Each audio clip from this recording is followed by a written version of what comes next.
assuming that drag performers are not safe around children is like assuming that we don't have that intellect or that understanding or ability to read a room and to plan performances for appropriate groups.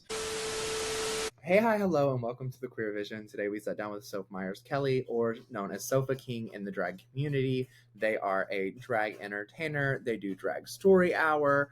They are a librarian, a health sciences librarian, and overall just a really insightful, great person to talk to. This episode was what we needed today, so hopefully it will be what you need today. So keep listening. And if you aren't already aware and subscribe to our podcast, because you should be, I am Koee Star, or Koee of Kanekalan, and this is... Hi, I'm Becca. We are the co-founders of Queerlina and the co-host of the Queer Vision Pod.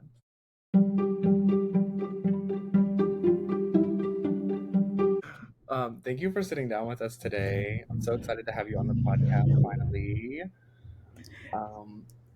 Normally, Thank you. Sorry, my fault. Oh no, this is gonna happen a lot, I think, as an ADHDer. So like, I'm gonna do my best. Like, I apologize if I interrupt you during the podcast. We both have ADHD, yep. So it's gonna be a ride. Honestly, they all are. We just kind of treat this like a FaceTime. So like, just no stresses, no matter what, and everything can be edited out. So thank you. We're all breathing. That's it. That's all we got. Exactly. But yeah, if you just want to like tell the people who you are, your name, pronouns, any little tidbits you want to share. Absolutely. I am Soph. My drag name is Sopha King, and I use any pronouns. When I do drag, I lean more like I'm doing he, him, but I'm anything. And I have an Instagram, and I'm also a health sciences librarian when I'm not doing drag stuff, which is fun and very different. Okay, so I knew you were a librarian, but I didn't know you were a health sciences librarian. I didn't know there were different types. What is the Tell me more about that. You can be any flavor of librarian that you'd like. There are, archivists, like people who are in museums and curating and working with art or historical collections, law librarians, music librarians, like every flavor that you would like, there should be something. I mean, even things maybe you don't like necessarily as much, maybe like government librarians or military librarians or some more for-profit librarians. But I got into health sciences librarianship because I was generically interested in libraries, getting a master's in library information science, which you need for most library positions. And then my health also like just took a nosedive and everything was falling apart. And I married the interests of I want to figure out what's going on with my health and survive and not be in excruciating pain and be able to walk around. And I also want to maybe see if I could make this a career, because if I'm decent at finding health information and I can support my other fellow disabled friends with getting information, then that would be a really cool gig for me. So that was the start. I thought maybe I'd be a patient librarian, and I've ended up working with people who end up working with patients, medical students, doctors, occupational therapists, a variety of different people. So not so inadvertently, I made that happen with my job, and I'm very happy about it. Oh, wow. That's really cool. Honestly, like I'm kind of in the right before I find the magic job that I can do. I'm kind of in that spot right now because I have a chronic illness that I'm going to live with for the rest of my life, right? And it's very hard to find a day job that you can do when you're sick and you don't know what's wrong with you. So this gives me hope that I can find something. Yeah, we can totally share notes, and I'd be happy. There is hope. There's light at the end of the tunnel.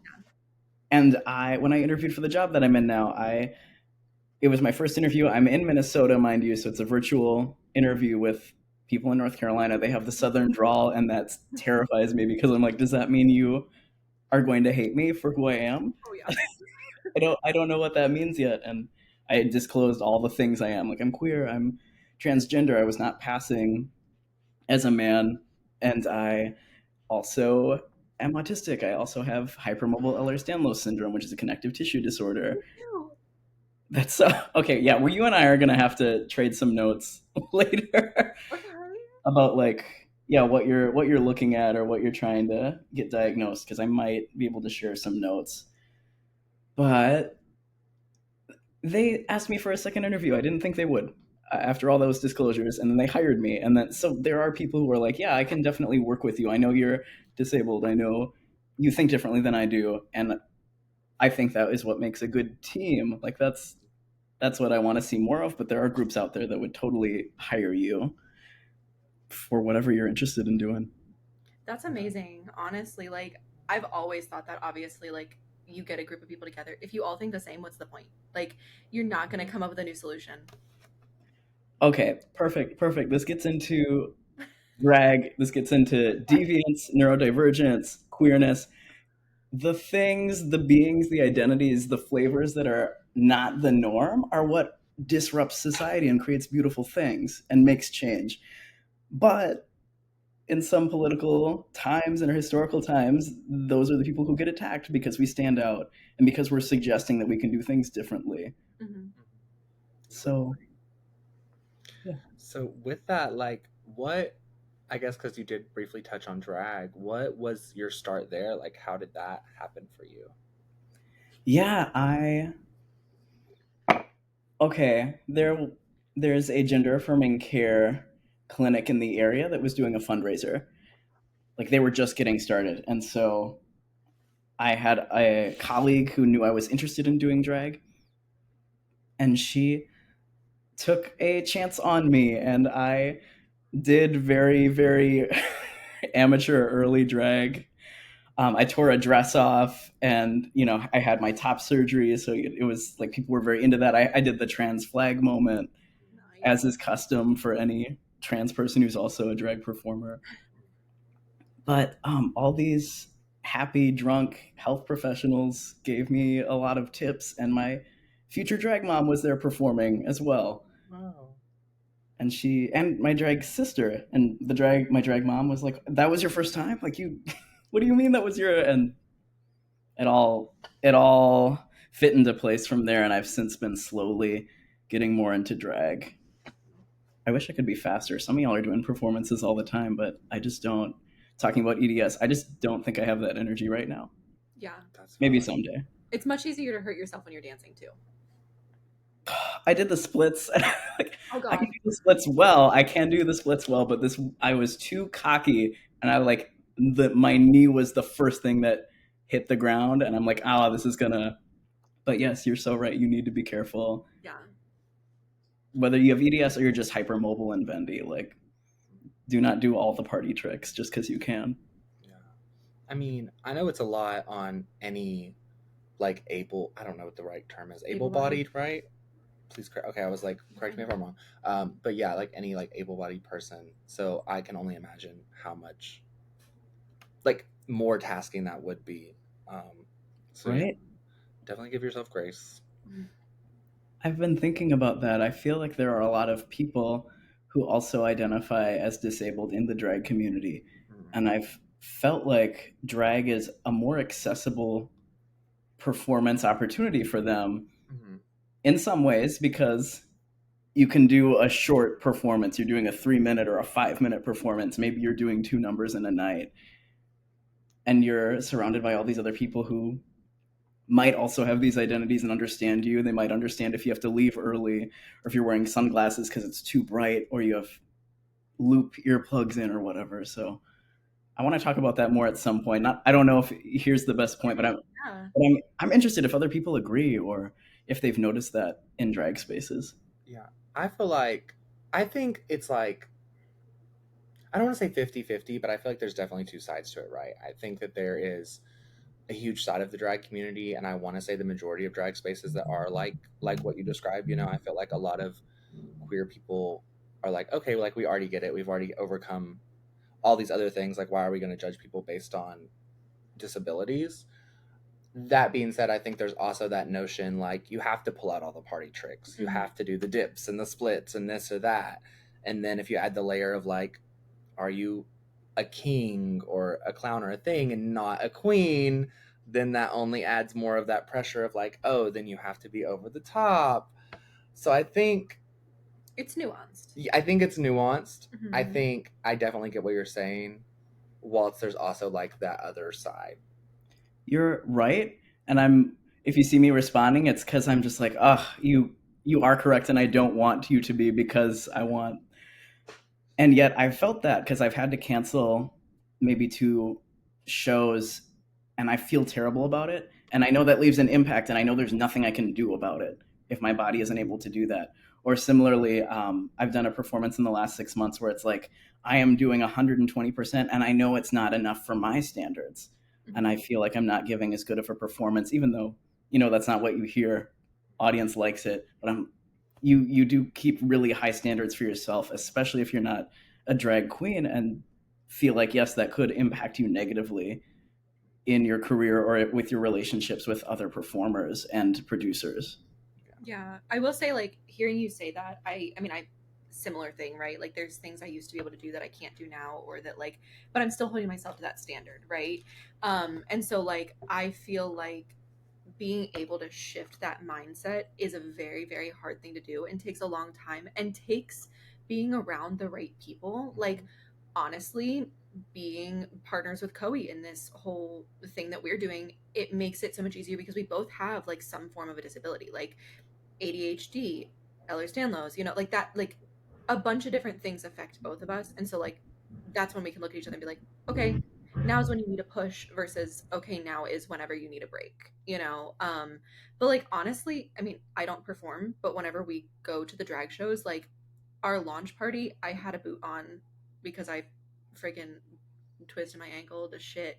And everyone was so helpful with everything. I feel like just like the community that we choose to surround ourselves Mm-hmm. with. I'm not going to say drag as a whole or performers as a whole, but like the ones that we've chosen to surround ourselves with are very supportive of everything and are very understanding as long as you're communicating your needs. Yeah. Couldn't agree more. If you're not communicating your needs, people aren't going to be able to respect them. They're not going to know that they exist, so they might walk right all over them. And merch, I see it. Yes. Yes. And I also, yeah, sorry to like, I feel like I just like came in and like rained on the parade. But, I think, yeah, it is something that definitely should be talked about. And I hate that part of like the side of the community that is more like, oh, you got to do the flips and the dips and the tricks. And I feel like it's getting smaller and smaller, and people are starting to like appreciate more all sides of drag, in all aspects. But I think it's definitely something that we're still working on, but we're Mhm. getting there slowly but You're surely. right, and I appreciate that you brought it up because it's not all sunshine and roses still. Yeah. We didn't enter the drag career with that being the case, and it is not currently like that. Like, there's a proud boy who has threatened a drag story hour I'm going to be doing in the near future, and it's like, okay, we are dealing with the same things, and there's a reason that we're still doing this, and there's a reason that this is still subversive and politically important to do. Mhm. Exactly. So, what is this drag story hour? Because I know you. So, for anybody who doesn't know, whenever we have an interview, if anybody signs up for an interview, they have like a little description thing that they can say things they want to talk about. And you did mention the difference between the story hour and the normal performative drag. What did you want to tell us about that? I wanted to say that drag is a form of theater and that you can do it for any audience. And I was recently in a different podcast where we were also talking about drag. And we were talking about like assuming that drag performers are not safe around children is like assuming that we don't have that intellect or that understanding or ability to read a room and to plan performances for appropriate groups. Um, so like, yes, it is so fun to do burlesque, and it's so fun to do things for adult groups, and it's been so rewarding to learn how to work with kids. And then with that library background, like incorporating a love of reading, a love of social justice and diversity in the characters and the stories that we're looking at, and suddenly you're like, a drag kindergarten teacher. Like that's to me, like I'm seeing drag everywhere now because I'm seeing all of the ways that it can be in all the different settings. So it has been a fun challenge to, and perhaps one of the hardest audiences to maintain the attention of and engage children in drag. And it's also been the most rewarding because there are people there whose families are talking to me and talking about how their children are on their own gender journeys, how they've been talking about feeling like a boy or different things, and suddenly you're a role model and you can look at that person like when you were a child, and you can be who you wanted in your life when you were 4 or 6. So it's been highly rewarding. I hope a lot of drag performers have the opportunity to do it, and I think we need to talk about it a lot more because so many people are getting misinformation and assume it is inherently dangerous for children to interact with drag performers. Mm-hmm. We need to talk about what's really happening so that those people who don't know enough and have never been to a show and aren't sure what's going on are like, no, I know what's happening. I've seen videos. I've been to one. I took my niece to one, and it was totally fine. Yeah, I think there is a lot about, like, I mean, it's nuanced just like everything else, right? Like, there's misinformation of people just being like, oh, they're predators. They're gonna attack our children because that's definitely the norm. Like, I mean, that's projection at that point. But, like, absolutely. I don't know. I feel like this also offers such an opportunity to, like, hit it before kids get an influx of negative. So, like, it's almost like because, like, queer people are othered, and because, like, drag performers are even more of that othered world, it's almost like they're like, well, we can't let kids be around this because they might learn something that we don't want them to learn. So it's not necessarily that they see you as a danger to the children, because let's be honest, they don't care about the children. They see you as a danger to what they want the children to become. And this is where you then have the ability to be like, you know what? I'm going to do it anyway, even though it feels scary, right? And also, like, small tie back to whenever we still had Megan on the pod, and she told us about Harriet Tubman live in concert. I feel like you should read that because it does tie in. It's from Bob the Drag Queen, and I just listened to it, and he kind of ties in, like, queerness with his blackness, and, like, a lot of, like, it's like Harriet Tubman comes back to life, like they all come back to life and whatever. But I don't know, it just, like, listening to that kind of made me tie together even more, like, the story of, like, how they just put certain people down because we and they are a threat to the future that these people want, for God knows why. I mean, if they had a country without all of us, they would be shit. What would they watch? What would they listen to? Like, literally, all the inventions. Let's be honest, it wasn't straight white men. No. Oh God, no. You're very right. There are some people that we're never going to persuade. Yeah. So I'm not going to try to persuade them. They're not worth our time. No. But you know, it's fun to do. But it's the people that they're around that are. We're not arguing with that person to win the argument. We are arguing with the person to stand up for the people that are around us or that don't know what to think. I just wanted to, like, also just say how, like, insightful and powerful it was, like, you saying that when people assume that drag cannot be around children, it's assuming that we don't have the right to read, or we don't have the intelligence to read a room. And I had never, like, I don't know, it's like one of those things I'd never really looked at and, like, really thought of that way. So thank you for saying that, because like, that sentence in itself was just like, yeah, it really is assuming. And I feel like even I fell into my own fallacies, you know, because we hear so much from the outside of, like, oh, well, I do more explicit in nature performances sometimes. I could never be in that space. And that's something I constantly tell myself, even though I know that there is a version of me that could totally be child friendly and has been child friendly. but because of everything else that I'm fed, I feel like I'm not allowed to be. Yeah. So I don't want to pigeonhole myself, Yeah. but it's I know where you're coming from, and I feel the same way. Like there's this incel neckbeard burlesque number I did at the amateur burlesque show when Ruby Deluxe was a thing, and I want to share that, and I also am. I don't want people to see that and then assume the worst about what I'm like around children, but that's not.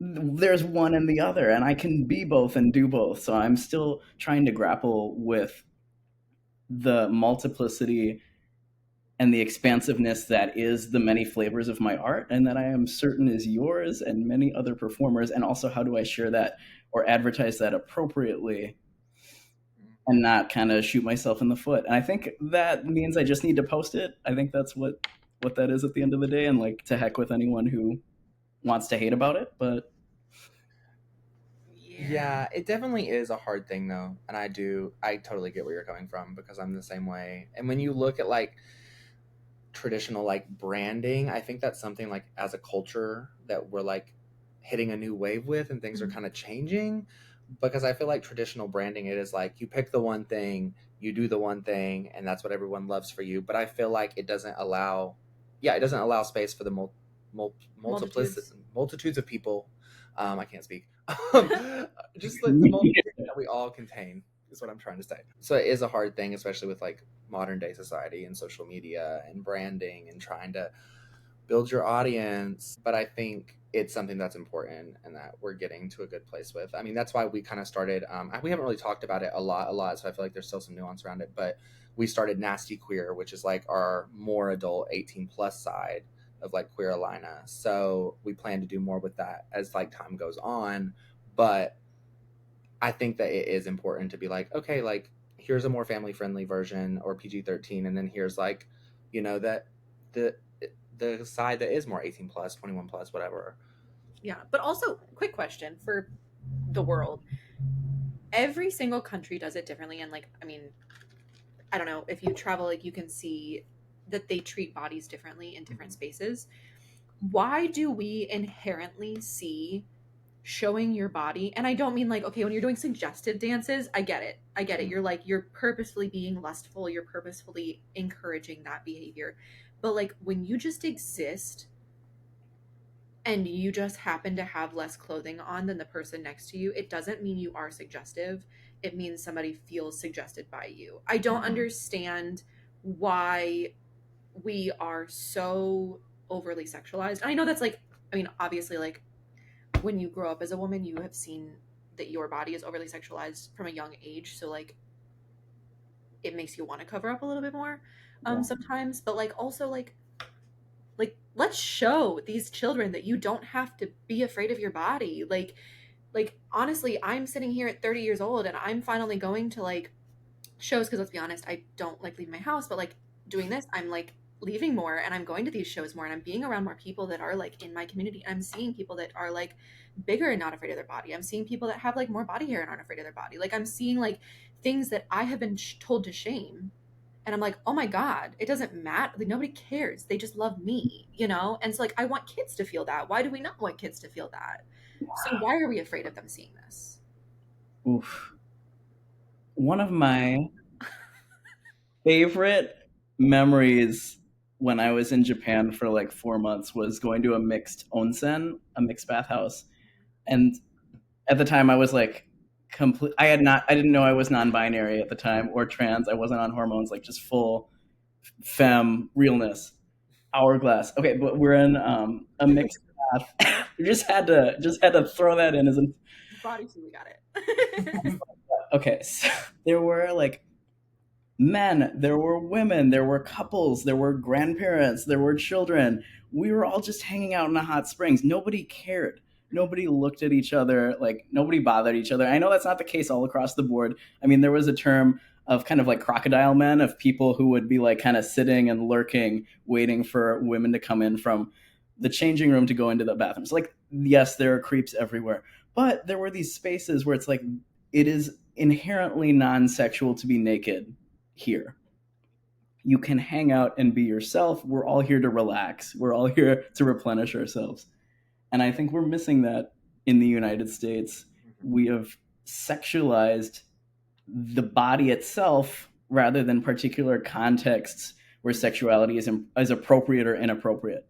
And I think when we remove people from that understanding and that connection with their body, I mean, you see that with how some parents and communities like have children talk about their private parts. They don't use the anatomical language. They might use like nicknames, and all these different things kind of makes it harder to connect with your body and understand it and then communicate things that are happening with your body or that you have questions about at a young age. Like those things are normal and natural, and it makes it harder. Like, God forbid someone is being abused or inappropriately interacted with, they don't have the language and understanding to advocate for themselves and get the help they need. It's like, I know we're getting to a really really rough territory right now, but it's important to say like we're disempowering people by not allowing them the knowledge and understanding and connection with their body in healthy ways, and having the healthy and safe spaces where people can be naked in a again non-sexualized way, in a respectful and healthy way. And this doesn't mean that like this is not anything that's happening at the drag story hour, right? This is way philosophical. I am fully clothed and reading to children, and we're just having a good time doing crafts. But this would be something I'd love to see in a someday in communities is people are able to reclaim that power and be responsible for their bodies. Yeah. And I know there's like a few good, like, not to like stay on this topic, but like a few good like non-sexual nudist spaces that are like budding in the Triangle area too. And I feel like some of them are still underground, but they are growing. And I feel like, yeah, I agree wholeheartedly. I think we need more spaces like that, and we need more education too. It made me think when you were talking about kind of like depriving that education. It's like, I don't know, that's just such a patriarchal thing that I feel like happens to so many groups in so many ways. And I don't know why it just like sent me on this whole tangent in my head about how like whenever you withhold any kind of knowledge from any group of people, whether they are younger or not, it only creates more trouble and more injustice. It's just control. Yeah. Yes. There's an Instagram. I have to see if it's still up because I think it recently got taken down for nudity, even though it was art. It was pictures, drawings of vulvas, but like the whole thing was, here are these different varieties of vulvas. Like, here's if they are older, younger, asymmetrical. If there's like conditions where the hair is bleached or it's falling out, like it's just like, oh, these are all the different ways that someone's anatomy can look, and it can be okay. Yeah. And they also had a good amount of people who were transitioning, and you could see what does a vulva look like as testosterone is impacting it. And that was a lifesaver for me because there's no resources out there. And I'm a health sciences librarian, and I should be able to find the resources if it ending my tangent. But like, this is one example of like, we need, so many people have self-consciousness about their bodies. I have. And if we just could see that, it's like, I saw yoga. There's a nude yoga experience in the Triangle that I'd like to go to sometime. It probably is the one I'm talking about. At Clubera? Probably. It's good. It's good. You should go. I'd love to. And just like seeing bodies moving and fat and cellulite, like, yes, we are normal people and we can move together. Amen. This is not for a place with people that have germophobia, but other than that, all for it. I will support you from afar. I love you guys for that. Not comfortable with that though. I just can't. I'm sorry. It's okay. It's not. Anyway, you need to talk to. We are starting like well, the plan. Okay, let's not say we are. The plan is if you listen to Nurse Nikki's episode, which is going to come up like next month, or for the people listening last month, doesn't matter. It's Nurse Nikki specializes in a lot of stuff with like sexual health and stuff like that, and so she wants to do a podcast called Smut, did you say, where she literally gets into the nitty gritty details of the things that you're talking about, of like, this is what it's like for me living as this person. This is what it's like for me with my body, that kind of thing. And like doing research and sharing things for people that don't have the resources. So I'd like to put you guys in contact with each other because I feel like you guys could easily like, you could be on the podcast, you could answer questions, or you could ask questions and you guys could bounce off each other, whatever. It's going to be way more educational than this one is.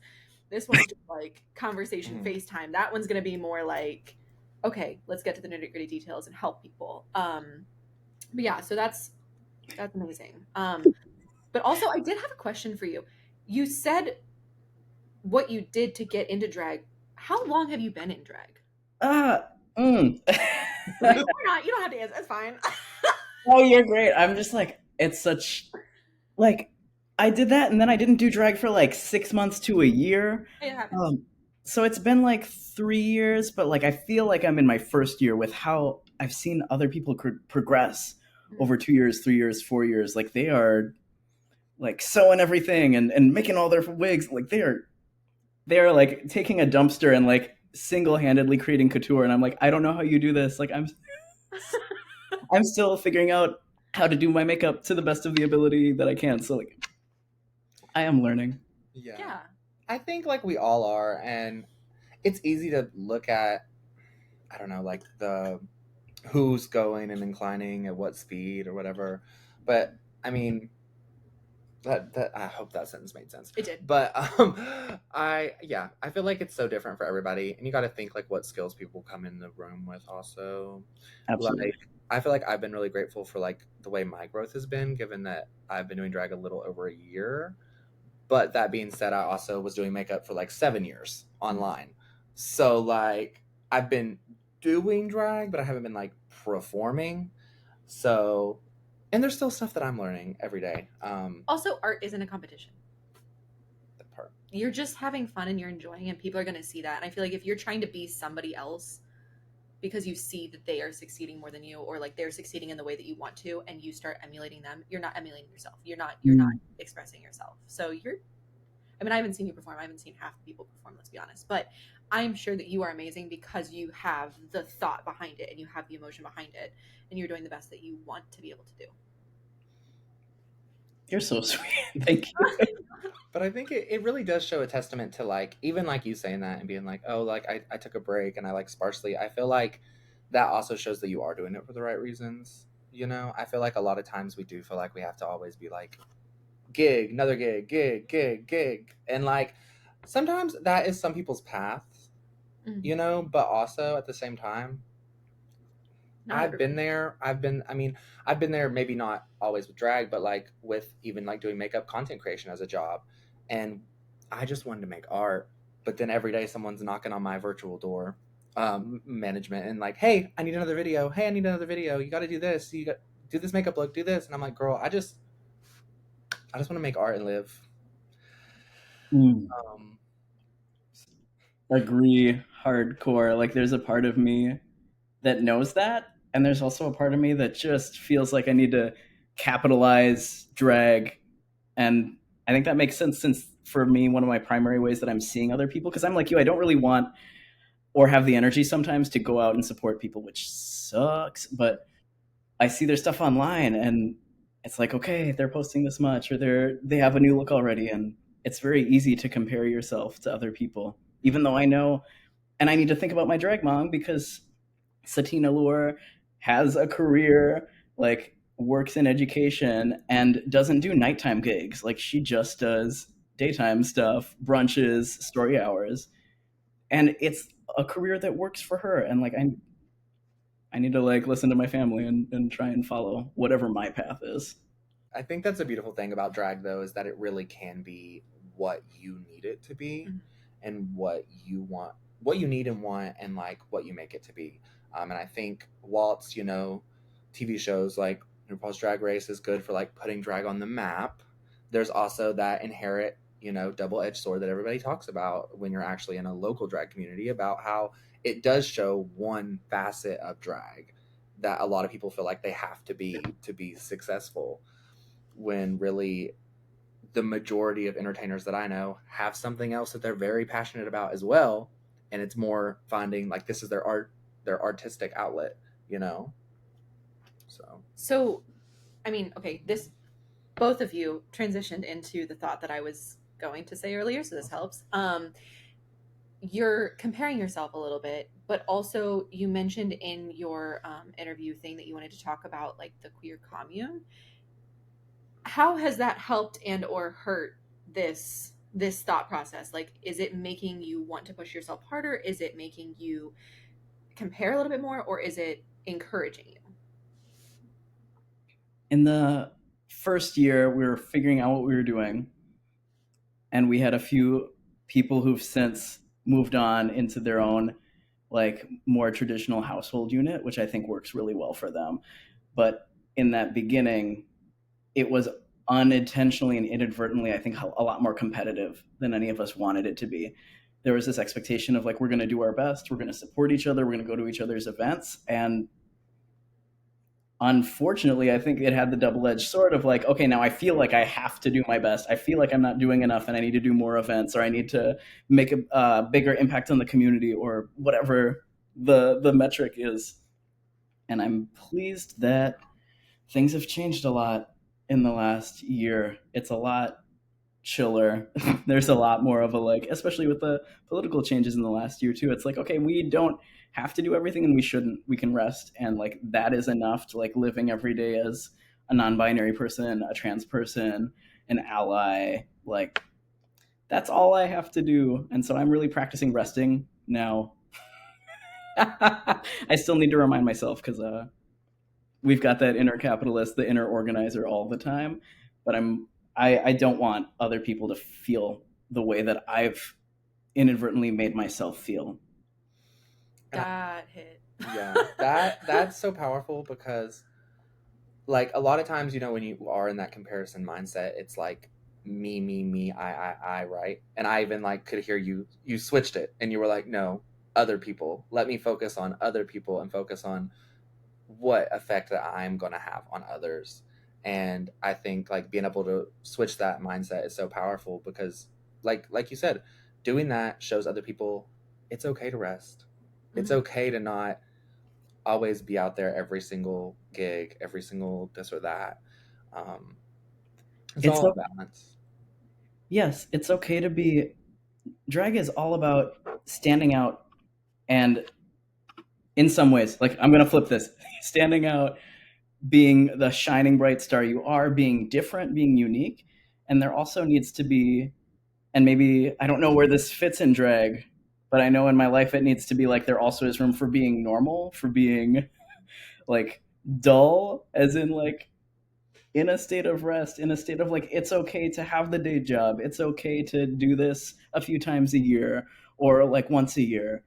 It's okay to not be seen as like the best in my area or in the state, or like there's no need to be successful or to fit whatever definition of successful other people or even yourself are telling you needs to be there in order for this to be worth your time. It's something I'm still thinking a lot about. I'm still sort of brainstorming, but it's like that's an issue I think not only a lot of drag people have, myself specifically, but also like a lot of people in the US. It's like what are you if not beautiful, fabulous, known by thousands, millions of people?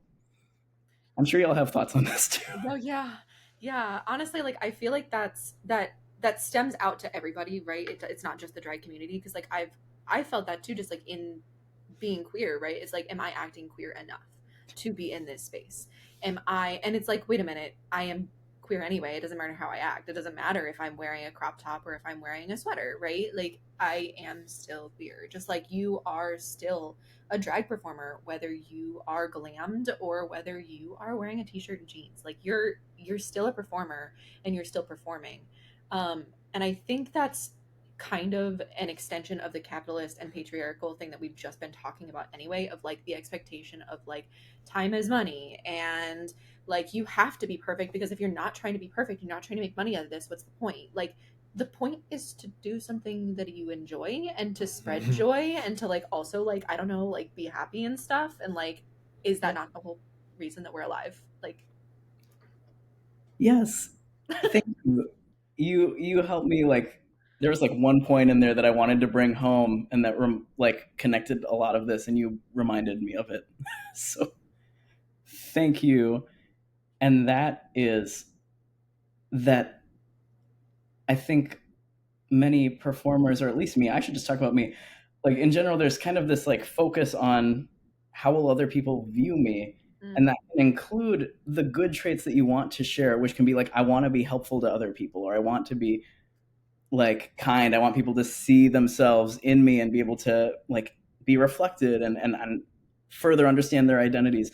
But all that stuff, I got a thought in my head in the last day that was like, don't let your helpfulness get in the way of being helpful. Don't let wanting to be helpful get in your way of actually doing the thing. And so there needs to be, and this is, I'll focus this all on me right now because again, I can't speak for other people, but I know for me that's been part of an evolution in my drag and in living life, is saying, okay, I don't need these people to think this thing about me, XYZ. I don't need to be concerned about that. The focus needs to be on like, what is the action? Is it what they need? Is it what they're asking for? Is it true to myself? Is it true to my art? Does it make me happy? And I think once again, it's like the I versus looking at the other person. Once again, like, you know, I feel if like you're we're at a therapy session right I now. know. That's all. This is kind of nice, honestly. But like, yeah, I feel like, you know, when you are focusing on how you're perceived, am I doing this? Am I doing this? Then yeah, you do miss the whole point. And it's hard too. And I think it's something to be said too, like, we're not all meant to play the same role. And I think that is something as a society that we used to maybe have hundreds of years ago that we've kind of lost track of. And I want to hope is like coming back. But I don't know. I think we all like have these goals that are moderately the same, where it's like, oh, I want to have a bunch of money. I want to have, like you said, everybody watching me, everybody adoring me. But in reality, like, that's not everyone's role. And if it was, life would be boring and it would actually mean nothing. So, Oh my God. Yes. I mean, could you imagine like a billion of you or a billion of me? As wonderful as we are, like if you get, like, we're going to miss some important, some community roles if we were all the same person. yeah. God, that'd be so annoying. I would hate to be in a room with a million of myself. I'm going to be so real. I'd be like, I'm trying hard girl. to love one of me. Like, let's be honest. Right? Like we can just focus on that. On that. Also, something that you said earlier, you were talking about how you're perceived. I talked to my therapist a lot about this, of like how I want people to view me, and like how it's so unsettling that the me that you see and the me that you see and the me that like that stranger sees, they're not the same person, and they're also not the same person as the me I see. And so it just gets so confusing and then convoluted, because it's like I want to be seen the way that I'm meaning to be seen, but also I can't, because no matter what I say, you're taking it the way that you would understand it because you have different experiences. And then it's just like, okay, there's no way to have a true conversation. And then I realized that neurotypical people don't think like this. Boom. Yes. So the whole conversation we just had, all the neurotypicals can just, because they won't deal with it. It's fine. I once had a friend who was like, when I was like talking to them and I was like, yeah, I get in my head too much about like how other people are perceiving me. And they're like, that's so weird. I've never thought about how someone perceives me. And I was like, what are you on? How have you never thought about anybody perceiving you? I wish. Like, what do you mean? That's been like my drag experience, is like, and I've just gotten used to this, that this is the stage fright, is, oh, what does everyone think of me? I'm so scared. I'm so nervous. Did I do all my things right? I'm going to mess something up. And then there's like, I don't know, 30 seconds to 30 minutes before the performance that something kicks in and I'm like, am I going to have fun? Like, yes, I'm going to have fun. And then then it's smooth sailing and things are cool. So if we can, I don't know what neurodivergent like training module we all need, but like if we can get into that point without doing as much of the early stuff, that would be great. Yeah. Well, honestly, I tell myself that all the time. So far, haven't figured out how not to be anxious. So it's only taken me 30 years to figure out that's not happening. Have you tried not being anxious? I mean, like, really? No. I feel you. I'm on this. Sorry, doesn't work. Darn. Gosh darn Oh my god. I feel like I just want to send my therapist this entire thing and just be like, "This is my brain. Can you fix it?" This is not can I you don't fix see why not. I don't see Why not? I send my therapist links to things sometimes. Sometimes she sends me documentaries. I'm like, thank you very much. One time it was AI though, and I was really annoyed about that. But like, that's another hour-long podcast. That's not this podcast. Oh, oh my I'm going to Raleigh tonight. god. Oh, Slayer. Pick so it up okay, you also mentioned that you do burlesque. a What little. is your different? Okay, wait. So you have like a lot of different things that you do. What? How do you like feel when you do burlesque versus how do you feel when you do drag? And again, the difference between doing that for a crowd of adults versus like being around children for the story hour. Because you've already said that you feel very amazing, like being able to share with children um, and support them, and then it makes you feel joyful to be performing. Mm, yeah, Mm. this will be for the ADHD people. There's too many things I want to do, and there's not enough like physical time in this body to execute all those plans. Mhm. And it's exhausting, and it's the fight of my life to balance appropriately because I just want to say yes to every interesting project. And there are so many worthy causes that you want to put time into. So I have dabbled in burlesque, in more traditional drag, in drag brunches that are family friendly. So, like, more of that performance you expect with lip syncing, and then the drag story hours as well. And they're all a different, exciting experience. Burlesque is obviously and wonderfully super sexy and powerful. And it's been fun to connect with that as a more masculine person because I haven't been like that most of my life. So being able to flip some stereotypes or traditions in burlesque playfully, like to have little tassels on and kind of do little shimmies when there is nothing there is nothing bouncing up or down there, but like doing that has been fun. And then doing regular drag is also sexy and powerful, but I can play with male stereotypes again, like kind of male archetypes, like cowboy or like incel again, or like all these different like George Michael. I've been impersonating George Michael, and that's been really fun. Like, how do I play with masculine archetypes and stereotypes and make them safe and palatable and enjoyable, or again, kind of like a bit of commentary. Mhm. And I like that that's possible, and it's almost automatically possible doing it in a drag performance in a queer space because people are like, "Oh yeah, like this person isn't gonna like hit on me, and I'm gonna get like scared and uncomfortable and have to leave." Right? Like they know that they can like flirt with me or touch my shoulder, and that it's gonna be okay. Mhm.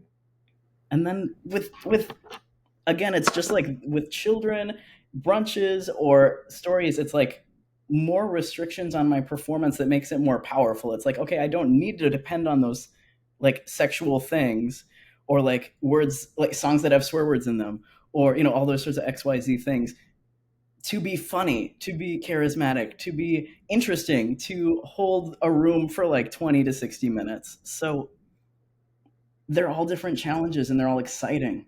They're all fun. And I don't know if someone's doing the same kind of show and they're really powerful and good at it, that's super cool. And I also think it would be fun and would benefit that. Like that would be stronger if they tried something else too and expanded their horizon. I really like the way that you looked at like restriction as freedom and powerful, honestly. And I Mhm. think that's something that as a person, just as a whole, I'm working on. I'm very much like, don't give me a rule, don't give me a restriction, don't put me in a box. But sometimes I have to sit back and realize that like that can honestly, it pushes you in a different direction that you never would have went. And there's something so powerful about that experience as well as being able to just have all the options in the world, you know? Yeah, and also like there was at one point we were talking, I don't know how many weeks ago it was, but we were talking in a podcast episode, and we were talking about how like in different scenarios you may have to like tailor your performance to a different group of people. And you specifically said that sometimes you feel like you're performing at like 70% of yourself and you don't get to be your full self because you don't get to be that sexualized person that you would like to be. So like how do you deal with that then? How did you transform that thought? How do you transform that in your brain so you feel like you are 100% yourself and you're authentic without these pieces of you?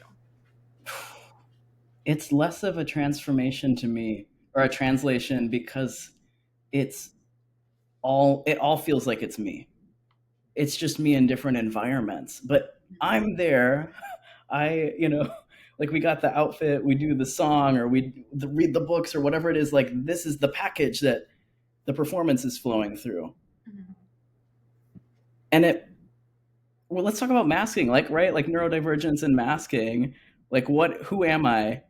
Like when I'm at the grocery store, when I'm at work, when I'm at a burlesque show as an audience member or as a participant, a performer, when I'm alone in a room, when I'm with my husband, like they're all me. Mhm. And I've been unmasking to the point to really prove that, like, I can be myself in all of those situations. I may have to mask slightly no matter what, like for safety, like I have some basic social skills I need to be doing in the grocery store or at work. But at the end of the day, I'm just following different rules and stipulations within reason and then intentionally breaking others. And that is also drag. And I know I have feelings about RuPaul, but I do love the quote, like, you're born naked and the rest is drag. I take it literally. Yeah. I think we're doing drag right now. Yeah. I think that's powerful. Yeah, I agree. I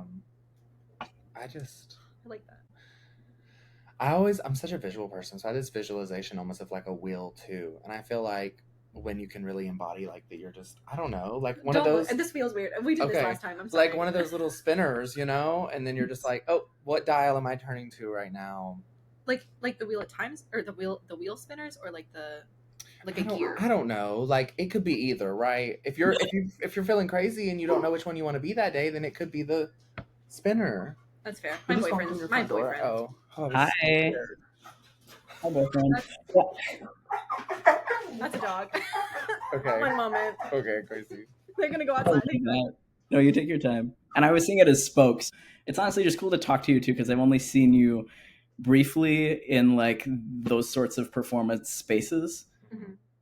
And that is a space where I'm learning more to be myself, because everyone's putting their best foot forward, and it's very intimidating. I'm not gonna lie. It's intimidating to see everyone in their best work and their persona, like just emanating and oozing confidence. I think that's why I love doing this too, is like just being able to see people behind like whatever character we portray or whatever version of ourselves. Because once again, like you said, we all have duality. We all have different sides of ourselves, and it's nice to like see the person behind the art, and get to know us all as like just queer people who are living life and doing the thing. So. And to also realize that like you're looking at somebody, you're like, oh my God, you're so confident. And then you talk to them and they're like, I was panicking the whole time. And you're like, oh, okay, I'm going to be okay. Like maybe I look like that sometimes. Yes. And that's everyone. Mm-hmm. That's super affirming. And then, what can't you do, right? If everyone's doing that, what do you... Exactly. So we're starting to almost hit the 1 hour mark. I feel like we could continue this conversation forever, honestly. We really could. Like for 5 hours, we could be fine. Yeah. But was there anything that you wanted to say that we maybe didn't touch on? Well, I have a Instagram that is the Sofa King Official, and a fun ego moment, just a brief ego moment, is I'd love to reach 1,000 and followers, and I am like at 911 or 13 or whatever. So, damn, okay. If people want to follow me, I'd appreciate it. Yes, and we'll go ahead and plug that at the end as well too. So. Yeah, and then we'll we make like a little magic clip of like the interview. We pick like a little, I don't know, something's catchy or something, like a part that like really hit, and we'll post that and tag you in it too, so you can collaborate on the post. So hopefully that can get people to both of us. I would like that. Yeah. And thank you, and I appreciate you all. And I look forward to supporting Queer Alina more. I've been meaning to purchase a subscription, and it just hasn't been in the budget right now. But I like what y'all are doing, and keep up the great work. Thank you. And if you or anyone you know ever like writes anything or wants to put pictures in, anything like that, like send it in. We'd love to have it. And then, you know, if you write something, and I'll give you that one for free in PDF so you can read through it and enjoy. Yeah, and thank you so much. This has been very enlightening, and like I knew it was going to be a good one after like our first conversation when you messaged and you were like, "Here's 1,000 things that can help you," and I was like, "Thank you," because I don't have energy to find anything right now. So thank you for that, and thank you for this. Yeah, thank you. It's an honor. Thank you so much for sitting down. This has really been great, and this is one of those moments where it's like when you don't want to do the thing. Not that I didn't want to talk to you. You are a lovely human, and I love speaking to you. But it was like, oh, do I have the energy to turn on? Do I have the energy to be on camera? But I'm so glad that like I sat down today. Like this, I want you to know, like this conversation has been really impactful. I think both of us are in a better mood than we were when we sat down. Me three, if I can just like, I felt the same way, and I'm not going to feel bad about, I feel you, like, I don't want to do things. When someone cancels, I feel great. On a serious level, I know y'all want to cut short. This is more of the, like, seriously, if you do want to chat at all, or like send an email about like any of the health stuff that you want to learn more about or that you're thinking about, like I'm happy to throw resources about that, or chit chat or whatever. Or like, again, for the person who doesn't have a mystery condition, it's just really nice to talk to you. And I'm also an open door, open book, open experience. Party. Cool. Thank you then, and let me know in the future where else I can support y'all and whatever else you need for this podcast. You're amazing. Thank you. Oh, period. Are you in like the Raleigh area, or where are you? I'm in Greenville. Oh, okay. Period. I knew we saw, this is going to be cut, but I knew we saw your mom, I believe it was, out there, and I was like, yes, because I remember you had just signed up, and we had talked to your mom, and I was like, oh, maybe you'll see the minutes soon, because we had been wanting to have you on here, so I'm really glad. I completely forgot. I'm so bad with names, but yeah. She told me, and she was very happy to see y'all. So thanks for coming out. Yeah, she was really sweet. Tell her thank you, and we really appreciate your support. I will, and go back to the Pride next year too, because I missed it because I was doing a show in Raleigh, but like I heard it was amazing, and I cannot wait to go next year. And who knows, maybe we can perform. Yeah, it was really fun. Honestly, there were like 60 spots, like 60 not performers, vendors. There was like 10 or 15 performers actually, and then like a choir. The Proud Boys showed up for like 5 minutes, and then hung out in a little corner. But other than that, like, it was a good time. Good. Yeah. Go enjoy your weekend and your rest, and thank you for having this conversation. Of course. You have a really good weekend. Bye.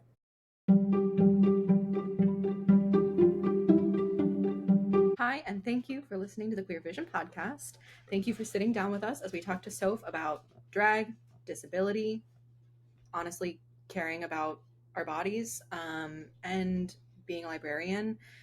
They are amazing and have a lot of insightful everything. And I wish we could have talked to them for like 5 more hours, but I'm thankful for the snippet we got of their thoughts. So I hope you enjoyed. You should go follow them on Instagram and get them up to 1,000. You can find them on Instagram at the Sofa King Official. That is TheSofaKingOfficil.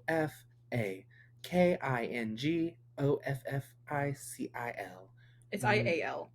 IAL. I'm dyslexic. There are no spaces or periods or anything. Or underscores. But you should go follow them at the Sofa King Original. Official. Not original. The Sofa King Official is where you can follow them. This has been an episode of the Queer Vision podcast. And you should follow us at queeralina.org. We are nasty queer. And the Queer Vision mag. Also go to our website for all of that information at queeralina.org. Thank you for dealing with our everything. We love you. Yeah. See you in the next one. Hot stuff. Bye. Bye.